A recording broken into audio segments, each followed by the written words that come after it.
होली की आत्मा। बचपन से शहर में रहने वाला मनोज इस साल होली की छुट्टियों में अपने गांव दुर्गापुर वापस आता है, जहां उसे देख पूरा गांव खुशी से झूम उठता है। जब गया था तब इतना सा था और अब देखो कितना बड़ा हो गया है।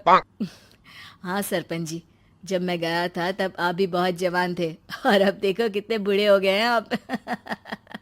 चला चलो बढ़िया है, बच्चा घर वापस आ गया। इसी खुशी में आज रात पार्टी होगी।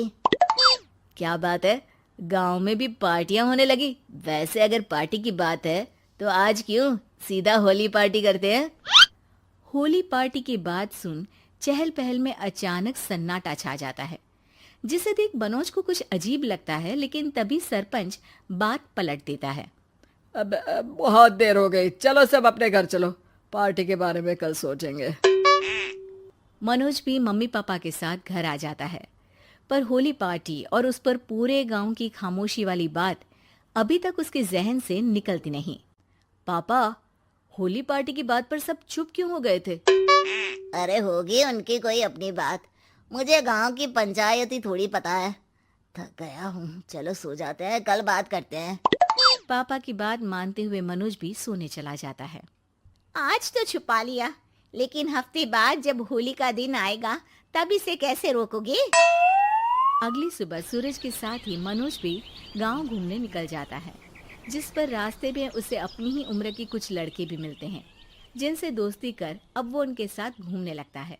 इसी तरह कुछ दिन बीत जाते हैं और होली नजदीक आने लगती है। दोस्तों, होली में 4 दिन ही बचे हैं, पर गांव में उसकी कोई तैयारियां क्यों नहीं दिख रही?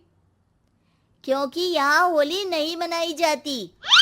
अरे पर ऐसा क्यों? वो राजा भूषण। अरे तुम 4 दिन के लिए आए हो, क्या इतना सोच रहे हो? चलो कुछ खाने चलते हैं। इसी के साथ एक बार फिर होली की बात को टलते हुए देख मनोज को शक होने लगता है। वो घर पहुंचते ही इंटरनेट पर अपने गांव और राजा भूषण के बारे में जानकारी निकालने लगता है। क्या? मुझे आज तक ये नहीं पता था। ऐसा कैसे? किसी ने मुझे कुछ बताया क्यों नहीं?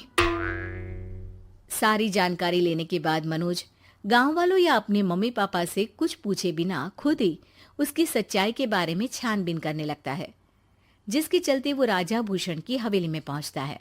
वाह, क्या हवेली है यार! पर क्या यहाँ सच में कोई भूत है?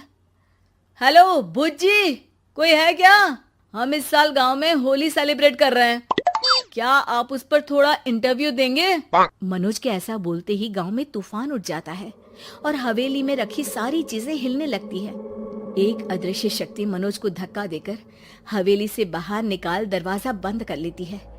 ये सब देख मनोज हैरान रह जाता है। क्या अभी मुझे हवा ने धक्का देकर बाहर निकाल दिया? मेरे होते हुए इस गांव में कभी होली नहीं मन सकती, इसलिए दोबारा ऐसी कोशिश भी मत करना, अंजाम बुरा होगा।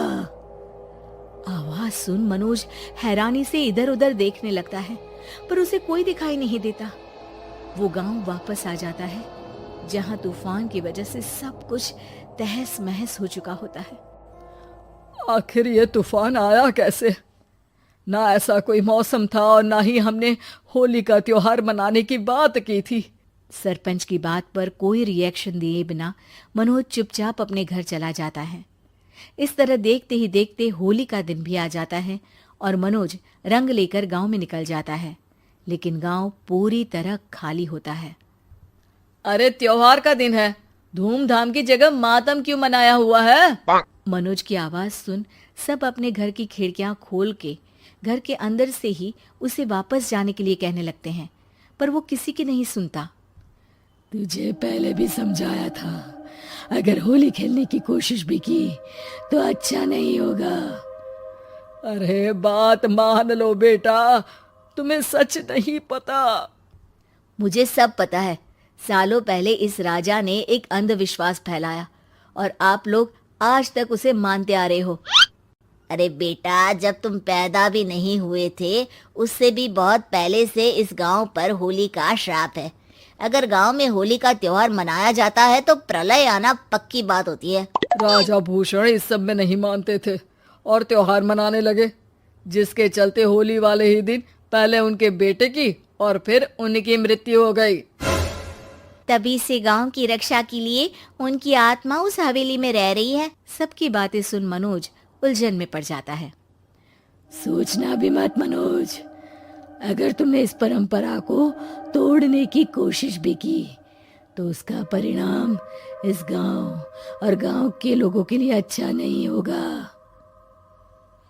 मुझे भी यकीन नहीं हो रहा कि आप लोग एक बेतुकी बात को मानकर सालों से रंगों के त्योहार को मातम की तरह मनाते आ रहे हो।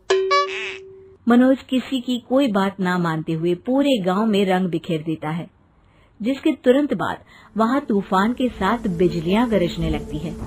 अचानक मौसम में ऐसा बदलाव देख जहां मनोज कंफ्यूजन में आ जाता है, वहीं गांव वाले डर से सहम जाते हैं।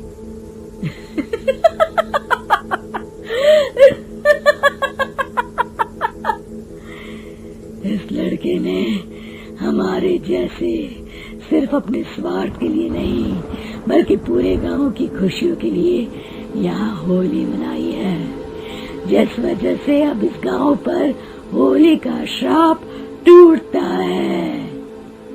ऐसा बोलकर राजा का भूत वहां से गायब हो जाता है, जिसके बाद गांव के लोग धूमधाम से होली मनाते हैं।